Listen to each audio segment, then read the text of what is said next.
အားလုံးမင်္ဂလာပါ So all in one channel မှာကြိုဆိုလိုက်ပါတယ်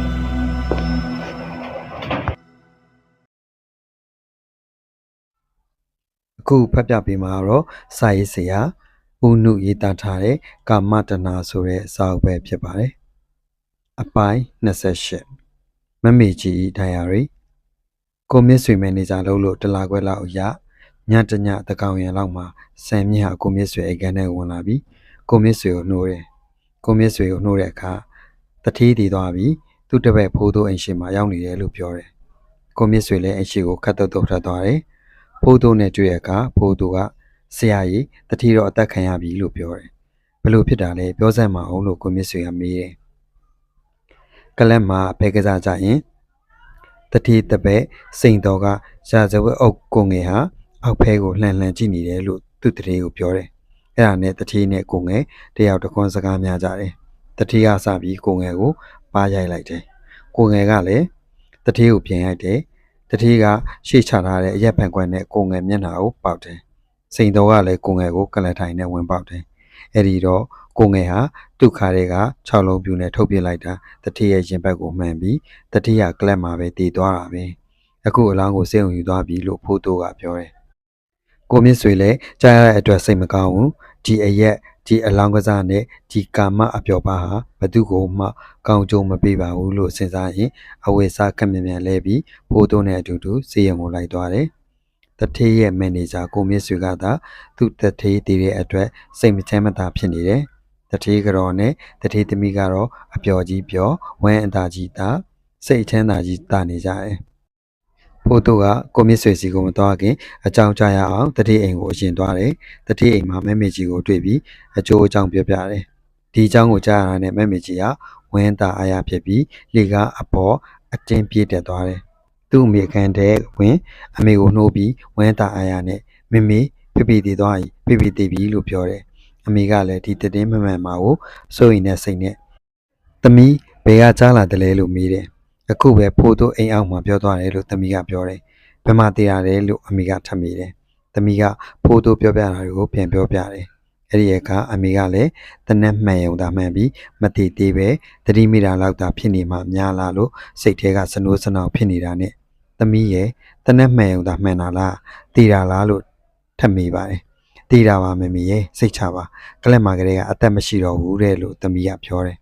သမီးကဒီလိုပြောပေမဲ့အမေကတော့ဒါမျိုးဆိုတာတတိမိနေတာလောက်ဖြစ်ပြီးအသက်ပြန်ရှင်ခြင်းရှင်လာနိုင်တယ်လို့တောင်တွေးမြောက်တွေးပြီးစိတ်ထဲမှာခက်လေးလေးဖြစ်နေတယ်။ဖေတင်တော့တရေဖြစ်မှာပဲမမေကိုလာမချောက်သေးဘူးလားလို့မေးတယ်။သူ့အမေကအကောင်းခါတယ်။ချွတ်အတန်ကလေးလောက်မှမကြားရသေးဘူးလားလို့ထပ်မေးတယ်။သူ့မိကလည်းကောင်းခါပြတယ်။မမေနေရဲသလား။သမီးအခန်းခဏပြန်ပြီးဒိုင်ယာရီရေးလိုက်အောင်မယ်လို့သူ့အမေကိုပြောတယ်။နေရဲပါရဲ့သမီးရဲ့လို့အမေကပြောပြီးတတိကိုလိုက်ပေးဟာမသေးပဲအသက်ပြန်ရှင်ခြင်းလဲရှင်လာနိုင်တယ်လို့စိတ်ထဲမှာခက်လေးလေးဖြစ်နေတဲ့အတွက်သမီးရေတတိထွင်မမေကိုလာပြောပါအောင်လို့ဆက်ပြီးပြောလိုက်တယ်ဟိတ်ချပါမမေရဲ့ဖေတည်ပါပြီတတိမိနေတာနဲ့တည်တာနဲ့ဟာအရှင်းကြီးပါလို့ပြောပြီးသူ့အခန်းကိုထွက်သွားတယ်အခန်းထဲရောက်တဲ့အခါသူ့ဒိုင်ယာရီကိုထုတ်ပြီးဒီလိုရေးနေတယ်ဒီကနေ့ညဟာမမေနဲ့ငါအတွက်အင်မတန်မင်္ဂလာရှိတဲ့ညပဲဒီလိုမင်္ဂလာရှိတာတခြားကြောင့်မဟုတ်ဘူးဖေတည်ပြီဆိုတာကြားရတာကြောင့်ဖြစ်တယ်ငါဟာ9တန်းအောင်စင်ထွက်တော့ကတစ်ချိန်10တန်းအောင်စင်ထွက်တော့ကတစ်ချိန်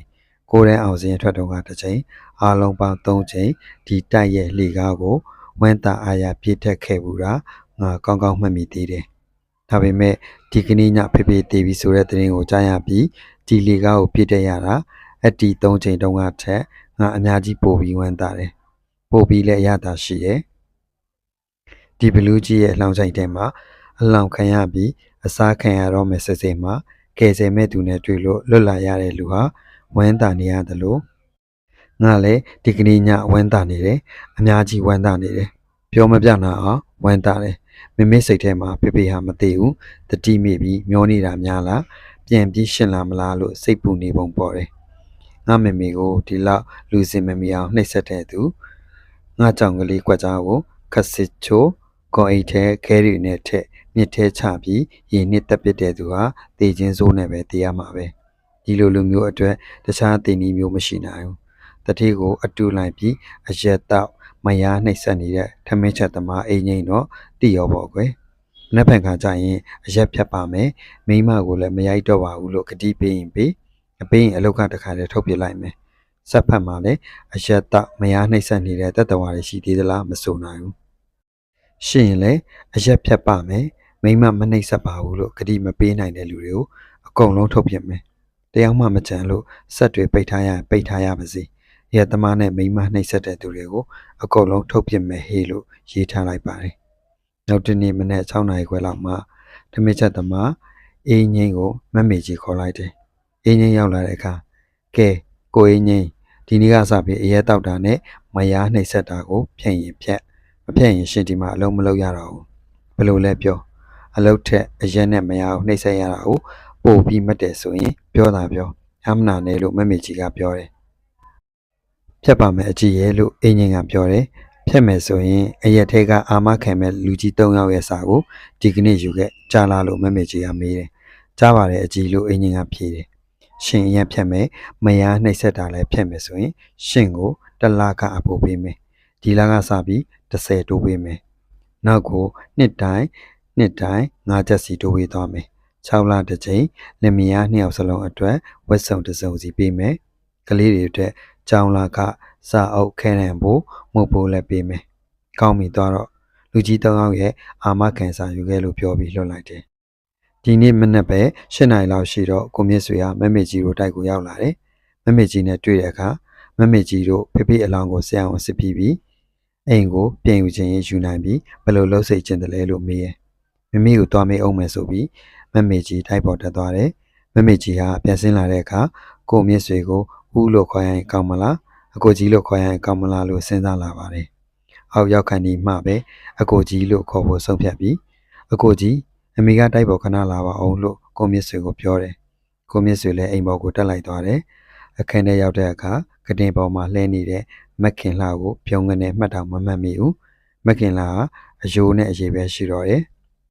ညနာမှာလည်းသွေးကိုအလင်းမရှိတော့ဘူးဖြူပက်ဖြူရကြီးဖြစ်နေတယ်မျက်တွင်းကလည်းအထဲချိုင်ဝင်နေတယ်ကမ္မထမ်းရှုဖို့အယုတ်ကြီးလိုဖြစ်နေတယ်ဒီလောက်အထိရုပ်ပြက်ဆင်းပြက်ဖြစ်နေတယ်ဒါကြောင့်မို့ကိုမြင့်ဆွေကပြုံးကနေဟန်နာမလုံနိုင်တော့ပဲအံ့အားသင့်ပြီးခဏလောက်စိုက်ကြည့်နေမိတယ်နောက်မှမက်ခင်လှလို့ခေါ်လိုက်တယ်မက်ခင်လှကလည်းမောင်မြင့်လို့ပြန်ခေါ်လိုက်တယ်ပြီးတော့မှမောင်မြင့်ကိုမြင်ရတဲ့အတွက်ဝမ်းလဲတာကို့အချင်းတွေကလည်းမလာတဲ့အတွက်ဝမ်းလဲနေပြီးမက်ခင်လှဟာမျက်ရည်တွေစီးကျလာပါတယ်ကိုမြင့်ဆွေကမက်ခင်လှဟာတတိကိုလိုက်ပေအတွက်မျက်ရည်ကျနေတဲ့ထင်ပြီးမက်ခင်လှရဲ့ကိုလိုက်ပေရဲ့အကြောင်းကိုညကကြားချင်းငါလည်းစိတ်မကောင်းပါဘူးတရားနဲ့သာဖြေပါတော့ကွယ်လို့ပြောတယ်မက်ခင်လှကသူ့ကောင်ကိုအသာကလေးခါပြီးသူ့အတွက်ကြားတဲ့မျက်ရည်မဟုတ်ပါဘူးလို့ပြန်ပြောတယ်မမေကြီးလည်းသူ့အမေမျက်ရည်တွေကိုမျက်နှာတုပ်ပေါ်ဝါနဲ့အသာတုပ်ပေးနေတယ်မက်ခင်လှကကိုမြင့်ဆွေကိုကြည့်ပြီးမောင်မြင့်ကတော့ရုံမပြတ်ပါဘူးငငယ်ကအတိုင်းပါပဲလို့ပြောတယ်မက်ခင်လှရဲ့ငါလည်းပြန်အောင်ကလေးကလာကြည့်ဖို့ပါပဲအကြောင်းမညင်ညံ့နိုင်ဘူးငါမှတငယ်ချင်းဝတ္တရားတွေပြက်နေတယ်ကွက်လို့ပါလို့ပြောတယ်မက်ခင်လှကလည်းကောင်းတာခပြီးဟိုတုန်းကမလာတာကောင်းတယ်လို့မက်ခင်လှကပြောတယ်မက်ခင်လှတက်တာရဲ့လားလို့ကိုမြင့်ဆွေကမေးတယ်မက်ခင်လှကောင်းခပြတယ်အစားအသောက်ကိုဘယ်နဲ့နေတယ်လဲကောင်းရလားလို့ကိုမြင့်ဆွေကမေးတယ်မက်ခင်လှကကောင်းခပြတယ်မမီဟောလင်းနဲ့စွတ်နေပဲတောင်းနေရတာပဲလို့မမေကြီးကဝင်ပြောတယ်ဒီအာတုပကိစ္စပြီးသွားရင်ရန်ကုန်မှာသွားမကူချင်ဘူးလားငါလိုက်ပို့မယ်လို့ကိုမြင့်ဆွေကပြောတယ်မက်ခင်လှကကောင်းတာခပြပြီးမဖြစ်တော့ပါဘူးမမီရဲ့လို့ပြောပြီးမြေရီကျလာပြန်တယ်မမေဟာထိုင်တော့မထိုင်နိုင်တော့ဘူးတခါတလေထိုင်ကျင်တဲ့အခါတယောက်ယောက်ကထူပေးပြီးနောက်ကဖတ်ထားရတယ်လို့မမေကြီးကဝင်ပြောတယ်ကိုမြင့်ဆွေလည်းမခင်လာကိုစိတ်မချမ်းသာတဲ့မျက်နှာနဲ့ကြည့်နေတယ်မခင်လာရေငါမှလည်းကိစ္စကြီးတန်းလဲနဲ့နောက်မှပဲအေးစစ်စီလာတွေ့အောင်မယ်ကိုလိုက်ပေးအလောင်းကိုဒီယူလာရမလားလို့မေးတယ်စေုံကပဲချလိုက်ပါတော့လို့မခင်လာကပြန်ပြေတယ်ကဲသွားလိုက်အောင်မယ်ကွယ်စေုံမှလူတွေစောင့်နေတယ်ငါဒီရောက်မှသူတို့လည်းလှုပ်ရှားရှိတာဆက်လုပ်ရမယ်လို့ပြောပြီးထသွားတယ်မမေကြီးလည်းအိမ်ရောက်ထိလိုက်ပို့တယ်မမေကြီးဟာသူ့မိခန်းထဲကိုပြန်ဝင်လာပြီးမမေဦးမြင့်ဆွေကိုတိတာကြပြီလားလို့မေးတယ်သူတို့ဟာအနီးနားချင်းငငယ်ကလေးကကစားပေါ်ကစားဖက်မိမိမှလည်း သူ့ပဲတငယ်ချင်းရှိတယ်သူ့မှာလည်းမေမေပဲတငယ်ချင်းရှိတယ်မေမေဟာသမီးရဲ့ဖေဖေနဲ့အိမ်အောင်ကြတော့မှပဲလူချင်းကွဲသွားကြတာလို့သမီးကိုမေမေကပြောပြနေပါတယ်မေမေသမီးကိုဒီအကြောင်းတွေတကားမှမပြောပြဘူးနော်လို့သမီးကမေးတယ်သူနဲ့မေမေဟာဒီဘဝမှာတော့တွေ့ဖို့လည်းမရှိတော့ဘူးဆိုပြီးမေမေလည်းဒီအကြောင်းတွေကိုတကားလည်းမြုပ်ထားလိုက်တာပါပဲသမီးရဲ့လို့မေမေကပြောတယ်ဒီဦးမြင့်ဆွေဟာဖေဖေလူစားမျိုးမဖြစ်နိုင်ပါဘူးနော်လို့သမီးကအမေကိုမေးလိုက်တယ်ညီဖေဖေနဲ့မနိုင်ရှင်းနိုင်ပါဘူးသမီးရဲ့ပိတ်တာနဲ့ပြမာလောက်กว่าပါတယ်လို့မေမေကပြန်ပြောတယ်မေမေကြီးလေ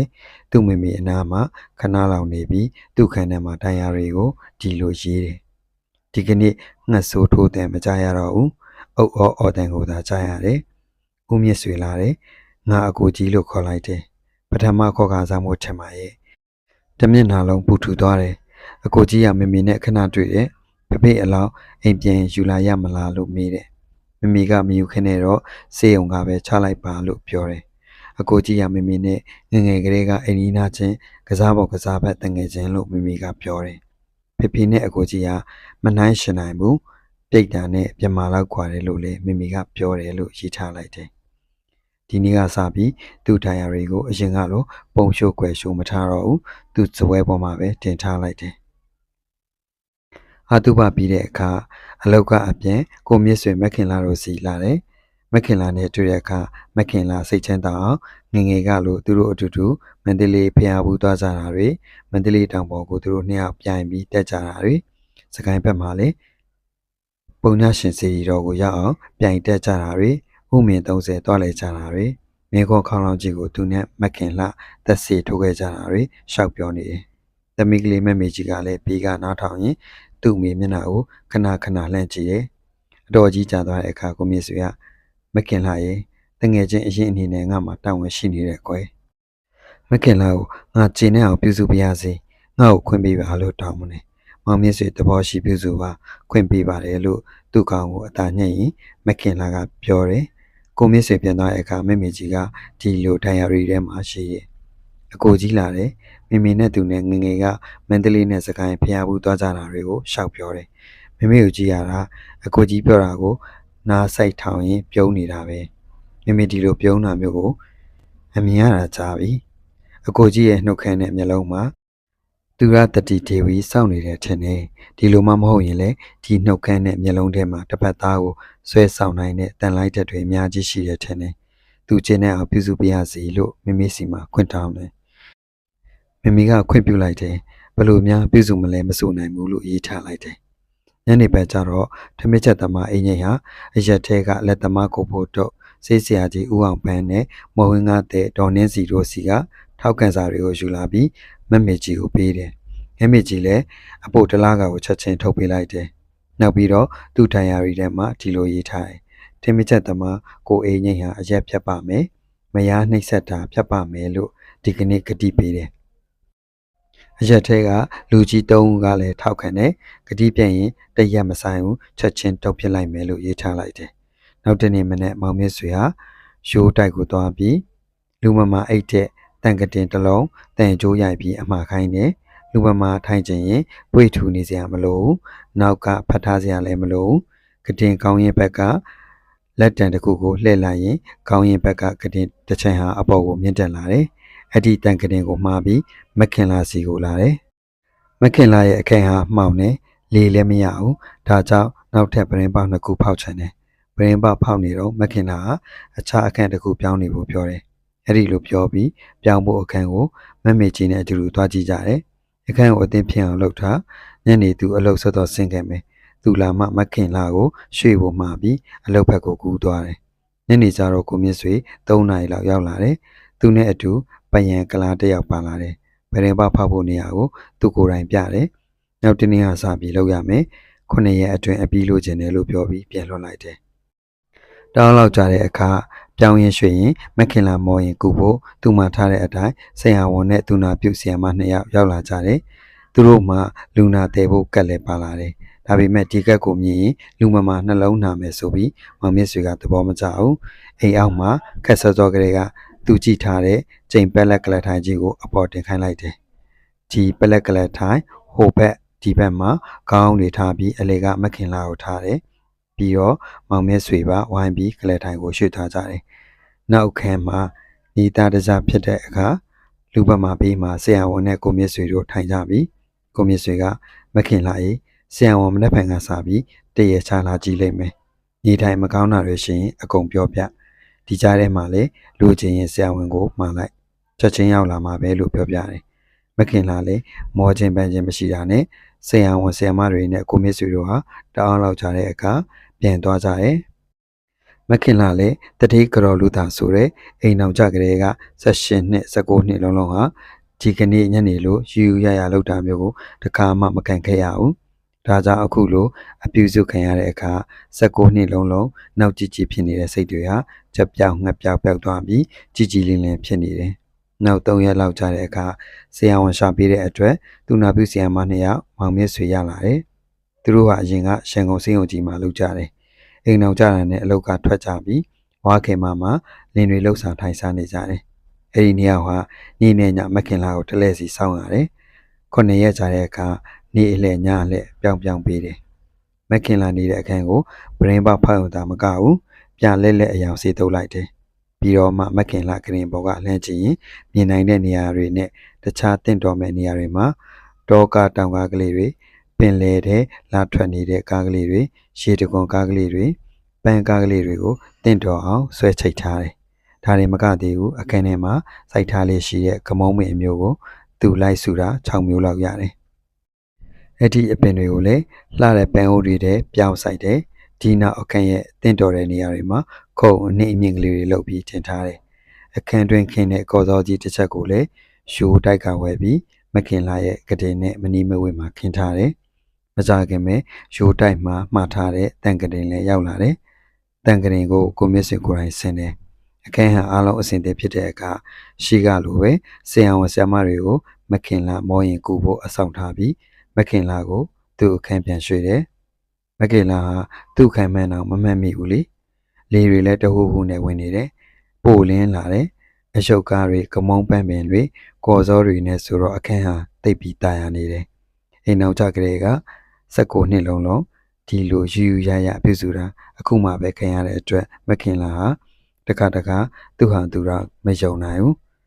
သူဘယ်ဘဝများရောက်နေတယ်လဲအိမ်မက်များမက်နေသလားလို့တွေးမိတယ်မမေကြီးလဲဒိုင်ယာရီကိုတရေးတဲ့ရေးနေတာပဲသူရေးနေတာတွေရဲ့အတူချုပ်ကတော့ဒီလိုဖေရဲ့ခြေနဲ့လက်ဟာမမေကိုထိုးဖို့ရိုက်ဖို့ကန်ဖို့ကြောက်ဖို့ဖြစ်တယ်လို့ကိုရောစိတ်ပါမချမ်းသာအောင်လုပ်ဖို့ဖြစ်တယ်လို့အကိုကြီးရဲ့ခြေနဲ့လက်ဟာမမေကိုစိတ်ချမ်းသာဖို့ကိုချမ်းသာဖို့အသက်ရှည်ဖို့အတွက်ဖြစ်တယ်အကိုကြီးကမမေနာမည်ကိုခေါ်တိုင်းမခင်လာရီလို့အမြဲတမ်းခေါ်တယ်ဒီရေးဆိုတဲ့စကားကလေးတစ်လုံးဟာဘာမှသာမဟုတ်တဲ့တိတ်ပြီးထူးတာပဲအခေါ်ခံရတဲ့မမေကတော့ဒီစကားကိုကြားရတဲ့အခါဘယ်လိုနေမလဲမသိဘူးပြီးကကြားရတဲ့ငါတော့ဖြင့်အသေးထဲမှာအေးသွားတာပဲငှက်ဆိုးထိုးတဲ့အတန်ကြီးနဲ့ဆိုရင်တော့ကြွာကျင်တိုင်းကြွာတာပဲငှက်ဆိုးကြီးကတော့မမေကိုခေါ်ပါလိမ့်မယ်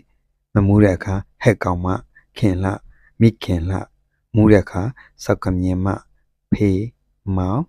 ငါဖတ်တယ်မမေဟာတက်တီနေလို့ပေါ့ငါသာဒီလောက်အနှိမ့်ဆက်အစော်ကားခံရရင်ဇွဲကြိုးချတာကြာလာပြီမိယောဂါဟာတော့မတက်တာပါဘူးအင်မတန်ကြီးကျွမ်းနေပါပြီဒါပေမဲ့မိကိုကြည့်ရတာစိတ်ချမ်းသာပုံပေါ်တယ်အကိုကြီးကမိကိုစကားပြောရင်ဝမ်းထဲကလိုက်လဲထွက်လာတဲ့အသံနဲ့ပြောတယ်အကိုကြီးစကားပြောပြီးဆိုရင်မိဟာမျက်တောင်မခတ်ဘူးအကိုကြီးမျက်နှာကိုပဲစိုက်ကြည့်နေတယ်အကိုကြီးဟာသူ့တငယ်ချင်းဒုက္ခရောက်နေတာကိုမြင်ပြီးသိတ်သနာနေတယ်ထင်တယ်အကိုကြီးရဲ့သနာတာတွေဟာသူ့အတန်မှာရောသူ့မျက်နှာမှာရောသူ့အမူအရာတွေမှာရောအကုန်ပေါ်နေတယ်။ကျောင်းတော်ကဆရာပြောပါကြဘူးလေ။မြမပြည်ကလာတဲ့လူတွေဟာဒီလိုပဲအင်မတန်သနာတတ်တယ်။တန်ရှင်းကိုလည်းအင်မတန်ကြိုက်တယ်တဲ့အကိုကြီးလည်းတန်ရှင်းကိုသိကြိုက်တယ်။ဒါပေမဲ့မြမပြည်ကလာတဲ့လူတွေဟာမိန်းမကိုသိပ်ပြီးယွန်းတယ်။ဘယ်တော့မှမိန်းမမယူဘူးတဲ့အကိုကြီးဟာအခုချိန်ထိမိန်းမမယူတာဟာဒါကြောင့်များလားဆိုတဲ့စာမျိုးတွေကိုဒီရဲ့အတော်အတွင်းသူ့ဒိုင်ယာရီထဲမှာခက်များရေးထားတယ်။ကိုမြင့်ဆွေလည်းအလောက်ကပြန်လာတိုင်းမခင်လာစီကိုဝင်တယ် ရှေးဟောင်းနောက်ပြစ်တွေပြန်ပြောတယ်ပြန်ကန်နေကြတော့သူ့အမိဟောသမျှတရားတွေကိုသူ့ဖေဖေပြန်ပြီးရေးထားတဲ့မှတ်စုတွေကိုတနေ့တစ်ပုတ်စီလောက်ပြန်ဖတ်ပြတယ်တခြားအချိန်တွေမှာဂုံတော်ကိုပတိစိတ်နေဖို့ကိုမြင့်ဆွေကပတိတကုံပေးခြင်းနဲ့ဒါပေမဲ့မခင်လာလက်ထက်တွေကပတိမစိတ်နိုင်ဘူးလက်ချောင်းတွေလည်းကြမလှုပ်နိုင်ဘူးဒါကြောင့်မခင်လာကရင်ချင်းမှာတတိဆိုတဲ့စလုံးနှလုံးကိုခက်ကြီးကြီးရေးပြီးထောင်ထားတယ်မခင်လာဟာဖရာတရားတန်ကယေဇနာ၃ပါးရဲ့ခုံတော်တွေစိတ်ထဲကအမြဲတမ်းအောက်မေ့နေပါတခါတလေစိတ်တွေဟိုရောက်ဒီရောက်ဖြစ်ပြီးခုံတော်တွေကိုမေ့နေဒီစလုံးကြီးတွေကမခင်လာကိုတတိပေးပါလိမ့်မယ်လို့ကိုမြင့်ဆွေကပြောတယ်နောက်2ရက်လောက်ကြာတဲ့အခါမခင်လာကြီးမိမိငါ့ကိုခဏပြောဘူးတဲ့ကံရဲ့ဆဲကြိုင်ပုံအကြောင်းတွေကိုငါဒီကနေ့ပြောမယ်နားထောင်တော့လို့အစားချီလိုက်တယ်မခင်လာကလည်းခေါင်းညိတ်တယ်မခင်လာပဲဖြစ်ဖြစ်သမီးကလေးမမေကြီးပဲဖြစ်ဖြစ်ငါပဲဖြစ်ဖြစ်တခြားလူတွေပဲဖြစ်ဖြစ်နတ်တွေပဲဖြစ်ဖြစ်ယမတွေပဲဖြစ်ဖြစ်တရိษံတွေပဲဖြစ်ဖြစ်32ပုံမှာရှိကြတဲ့တတဝါတွေမှာကံတာလင်းဥစ္စာရှိတယ်တတဝါတွေအားလုံးဟာမိမိတို့လုပ်ခဲ့ကြတဲ့ကံတွေရဲ့အမွေခံဖြစ်တယ်ဒီတတဝါတွေအားလုံးမှာကံတာလင်းအကြောင်းရှိတယ်ကံတာလင်းဆွေမျိုးရှိတယ်ကံတာလင်းကိုယ်ွယ်မိခိုရာရှိတယ်ကောင်းတာဖြစ်ဖြစ်မကောင်းတာဖြစ်ဖြစ်သူတို့လုပ်ခဲ့မိတဲ့ကံတွေအားလုံးကိုတတဝါတွေဟာအမွေခံရမယ်အတူချုပ်ကတော့ကွယ်နိဗ္ဗာန်မရောက်မချင်းတတဝါတွေဟာသူတို့လုပ်ခဲ့တဲ့အတိုင်းဘဝအဆက်ဆက်လျှောက်ပြီးဖြစ်နေရတာပဲ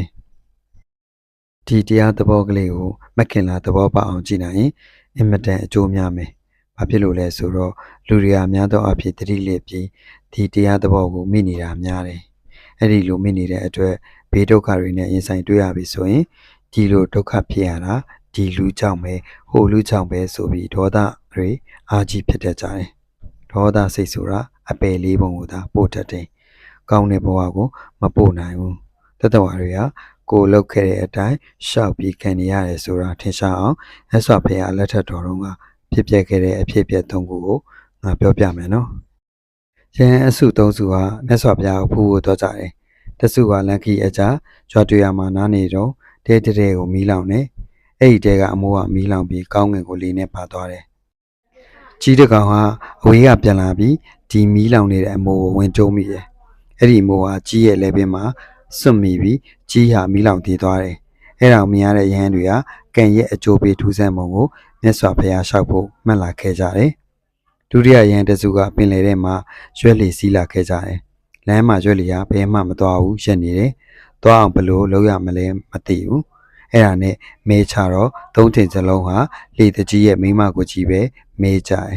အဲ့ဒီရောမတက်နိုင်ဘူးလေသမားတွေရဲ့ထုံးစံအတိုင်းဒီလေကြီးကြော်ကိုပင်လယ်ထဲပစ်ချရတော့မယ်အဲ့ဒီကလေတကြီးကသူ့မိမရေထဲမှာခြေကလန်လက်ကလန်ဖြစ်နေတာမကြည့်ရဘူးတခါတည်းနှစ်သွားအောင်လေပင်မှာအိုးဆွဲပြီးပစ်ချဖို့ပြောတယ်အဲ့ဒီလိုပစ်ချလိုက်တော့မှလေထွက်လို့ရတယ်အဲ့ဒီလိုကံရဲ့အကျိုးပေးထူးဆန်းပုံကိုမြတ်စွာဘုရားလျှောက်ဖို့ဒုတိယယဟန်စုကလည်းမှတ်လာခဲ့ကြတယ်တတိယယဟန်စုကတော့လန်ခီဆက်မှာလိုင်ကူကြီးတစ်ခုထဲမှာဝင်ပြီးတဲခိုနေတော့တောင်ပေါ်ကကြောက်တုံးကြီးတစ်ခုကလိမ့်ချလာပြီးအဲ့ဒီလိုင်ကူကြီးအဝါကိုပိတ်နေတယ်အနီးနားကလူတွေကြောက်တုံးကြီးကိုဘလို့နီးနေမှဖယ်လို့မရအောင်နောက်9ရက်လောက်ကြာတော့ဒီကြောက်တုံးကြီးဟာသူ့လိုတခြားလိမ့်သွားပြန်တယ်အဲ့ဒီလိုကံရဲ့အကျိုးပေးထူးဆန်းပုံကိုလေတတိယယဟန်စုဟာမြတ်စွာဘုရားလျှောက်ဖို့မှတ်လာခဲ့ကြတယ်မြတ်စွာဘုရားကိုရှိခိုးကြပြီးယဟန်စု၃စုဟာသူတို့မှတ်လာတဲ့အဖြစ်အပျက်တွေကိုရှောက်ထားကြတယ်မီးလောင်သေးတဲ့ကြီးဟာ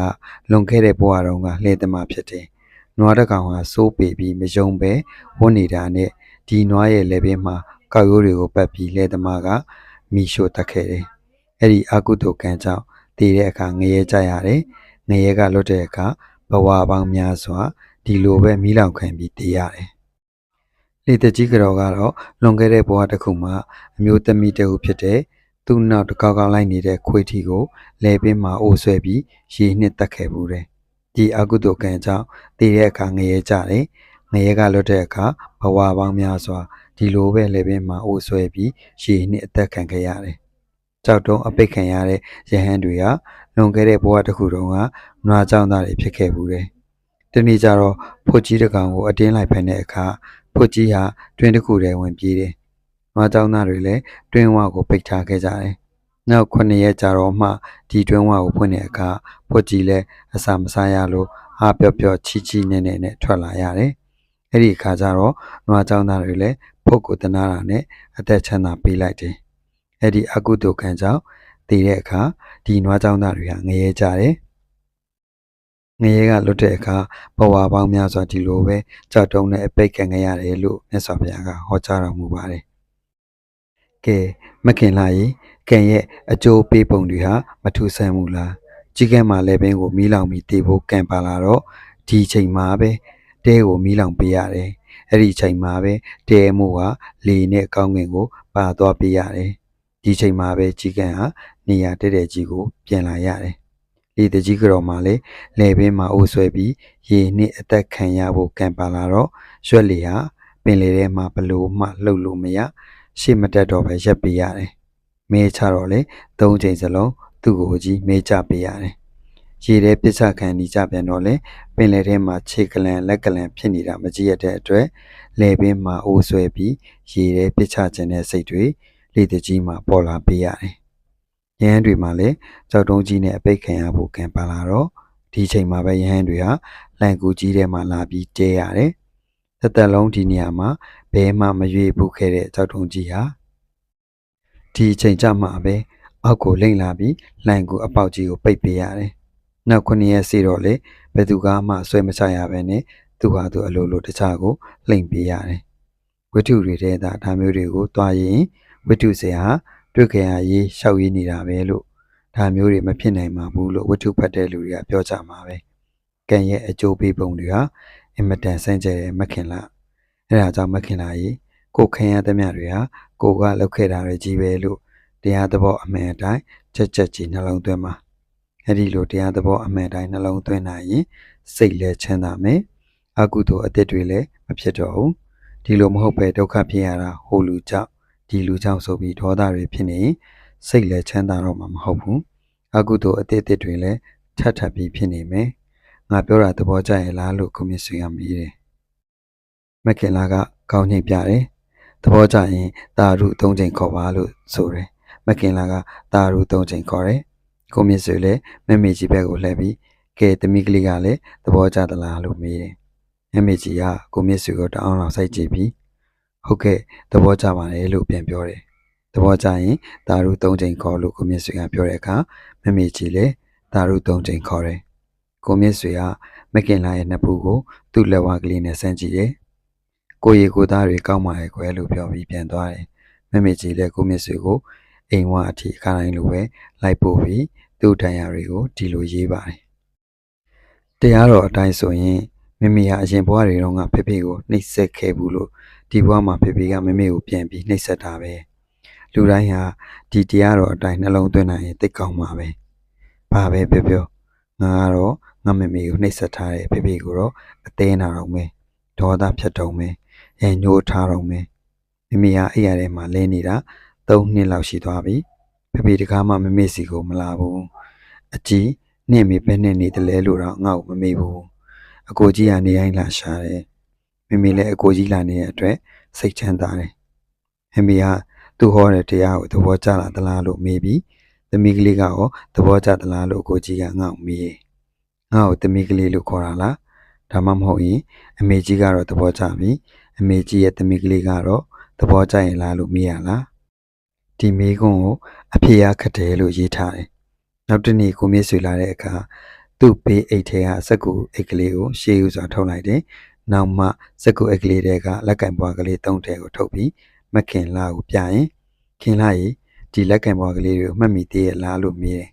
မခင်လာကပြုံးပြီးဒါတွေရှိသေးတာကိုလို့ပြောတယ်ဒါပေါ့ငါတငယ်ချင်းတွေကငါဖေဖေမမေကအမှတ်တရပေးတာကလေးတွေငါကောင်းကောင်းသိမ်းထားတယ်လို့ပြောပြီးမခင်လာလက်ထဲကိုလက်ကင်ပွား3 ထည်ထည့်လိုက်တယ်မခင်လာလည်းလက်ကင်ပွားမှာထိုးထားတဲ့သူ့နာမည်ကလေးကိုကြည့်ရင်အချက်ဟောင်းတွေပြန်ပေါ်လာတဲ့အတွက်ဝမ်းနဲ့ပလက်ဖြစ်ပြီးနေရည်တွေကျလာတယ်။ဟိုးဘာဖြစ်လို့ငိုရလဲကွယ်ငါကတော့ဝမ်းသာလိမ့်မယ်ထင်ပြီးပြမိတယ်။ပြန်ပေးဆိုပြီးမခင်လာလက်ထက်ကလက်ကင်ပွားကလေးတွေပြန်ယူလိုက်တယ်။ပြီးတော့မှစက်ကိုအိတ်ကလေးတွေပြန်ထည့်ပြီးဘေးအိတ်ထဲထည့်ထားတယ်။မောင်မြင့်ဆွေလည်းမခင်လာရဲ့ မျက်ရည်တွေကိုသူ့လက်ကံပေါ်နဲ့ယူယူရရတုပ်ပေးနေတယ်မမေကြီးလည်းကိုမြင့်ဆွေကသူ့မေမေရဲ့မျက်ရည်တွေကိုယူယူရရတုပ်ပေးနေတာမြင်ရတဲ့အခါတတ်မကြီးချလိုက်တယ်မခင်လာကတောင်းလောက်ချတဲ့အခါမောင်မြင့်ငါနာမည်နဲ့ဒီလက်ကံပေါ်တွေကိုပြီးတော့မောင်မြင့်ကလည်းမောင်မြင့်နာမည်နဲ့လက်ကံပေါ်တွေပြန်ပေးလိမ့်မယ်လို့ငါမျှော်နေတယ်ဘာဖြစ်လို့ပြန်မပေးတာလဲလို့မခင်လာကမေးတယ်ကိုမြင့်ဆွေလည်းအံ့အားသင့်တဲ့မျက်နှာနဲ့မခင်လာကိုကြည့်ပြီးမခင်လာငါစီမှာအဲ့ဒီလက်ကံပေါ်တွေကိုတောင်းမှုသလားတောင်းဖို့ရင်လေငါအမက်တမဲ့ဖြစ်သွားတယ်ကွယ်တမင်တက်တက်မပေးချင်လို့မဟုတ်ပါဘူးလို့ပြောတယ်တောင်းတော့ပဲတောင်းမလဲမောင်မြင့်ရေငါကငါနာမည်နဲ့လက်ကံပေါ်ကလေးတွေပေးတယ်ဆိုတော့မောင်မြင့်ကလည်းဒီလိုပဲပြန်ပေးရမှာပဲလို့မခင်လာဖြေတယ်ကိုမြင့်ဆွေလည်းသူ့ရင်ဘက်ကိုအသားပုတ်ပြီးဖြစ်မှဖြစ်ရမလေကွယ်ငါတငယ်ချင်းကငါ့ကိုပေးတယ်ဆိုပြီးငါလည်းဒီလက်ကံပေါ်ကလေးတွေကိုတင်ထားလိုက်တာပဲငါကပြန်ပေးဖို့တင်တယ်ဆိုတော့အခုမှမခင်လာပြောတော့မှငါစဉ်းစားမိတယ်လို့ပြောတယ်အဲ့ဒီလိုပြောပြီးတဲ့နောက်သူ့အဖေရေးမှတ်ထားတဲ့မှတ်စုတွေကတရားတစ်ပုဒ်ကိုဖတ်ပြတယ်တခြားစကားနည်းနည်းပပပြောပြီးပြန်ထားသွားတယ်မမေကြီးလည်းခါတိုင်းလိုလိုက်ပို့ပြီးသူ့မိခန်းထဲကိုဝင်လာတယ်အနားမှာစောင့်နေတဲ့ဆရာမကိုဓမင်းစားရအောင်လွှတ်လိုက်ပြီးမမေဒီလက်ကံဘွားဇလန်းကိုသမီးမသိရဘူးလားအကိုကြီးကလက်ကံဘွားတွေထုတ်ပြပြီးဒါတွေကိုမှတ်မိသေးရဲ့လားလို့မေးနေတာတွေနောက်ပြီးမမေလက်ထဲထည့်လိုက်တာတွေမမေကလက်ကံဘွားကလေးတွေမှာထိုးထားတဲ့မမေနာမည်ကိုဖတ်ပြီးမြေကြီးချတာတွေအကိုကြီးကမြေကြီးတုပ်ပေးနေတာတွေနောက်အကိုကြီးနဲ့မမေလက်ကံဘွားကလေးတွေအကြောင်းအပြန်လှန်ပြောနေတာတွေကိုဘေးကကြည့်နေရတာရုပ်ရှင်ကားရဲ့အခန်းကောင်းတစ်ခုကိုကြည့်နေရတယ်လို့ပဲမမေရဲ့ဒီအကြောင်းနည်းနည်းဆက်ပြီးပြောပြစမ်းပါသမီးသိချင်တယ်လို့သူ့မမေကိုပူစားတယ်မသိချင်မှနဲ့တော့သမီးရဲ့လို့သူ့အမေကပြောတယ်သိချင်တဲ့မမေရဲ့လို့သမီးကထပ်ပြီးပူစားတယ်မခင်လာကပြုံးပြီးမမေငယ်ငယ်ကအမောင်မြင့်ကိုတိတ်ပြီးမေတ္တာရှိတယ်လို့ပြောအောင်သာရှိသေးတယ်သမီးထင်နေတာပဲလို့မမေကြီးကဂျားဖြတ်ဝင်ပြီးပြောလိုက်တယ်ဒါပေမဲ့ကွယ်မောင်မြင့်ကတော့ဘာမှမသိရှာပါဘူးသူကတော့စားကြည့်မယ်သမီးဝဲတွေအောင်ပြီးရင်ဝင်ထောက်တို့အေးပိုင်းတို့ခဏလုံးမယ်ပြီးတော့သူ့မမေနဲ့ဖေဖေရဲ့သဘောအတိုင်းဖုန်ကြည့်လုံးမယ်ဒါပဲသိတယ်